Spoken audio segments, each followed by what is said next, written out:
Le Sahara occidental est une question de décolonisation. C'est ce qu'a décidé la 4e commission des Nations Unies et afférente. Une série de projets de résolution allant dans ce sens a été adoptée à l'unanimité à l'issue de sa 10e et dernière séance. Elle stipule également que le peuple sahraoui est apte à décider de son avenir. Yamina Saïdji. Après la décision sans appel prononcée par la Cour de justice de l'Union européenne, annulant définitivement les accords de pêche et d'agriculture liant l'UE au Maroc et qui inclut les territoires sahraouis, une autre résolution vient s'ajouter à l'édifice des fondamentaux juridiques de la question du Sahara occidental. Celle adoptée par la 4e commission de l'Assemblée générale des Nations unies, affirmant le droit du peuple sahraoui à l'autodétermination et à l'indépendance.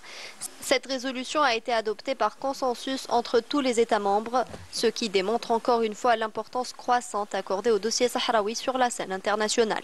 Le Maroc n'a quant à lui émis aucune réserve ni objection quant aux 24 résolutions proposées et adoptées à l'unanimité, ce qui reflète l'incohérence et la duplicité de sa diplomatie, alors qu'il critique ouvertement et sans vergogne les pays soutenant la cause sahraoui. La résolution réaffirme donc le statut de la question sahraoui comme étant une question de décolonisation et réaffirme le droit inaliénable du peuple sahraoui à l'autodétermination conformément à la résolution 1514 de l'ONU.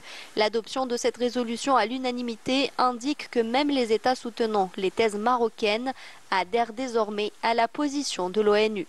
Ce qui marque le début d'une nouvelle ère pour le peuple sahraoui et démontre que l'Organisation des Nations Unies est prête à assumer ses responsabilités envers la dernière colonie d'Afrique, une question qui ne peut désormais être ignorée ou occultée.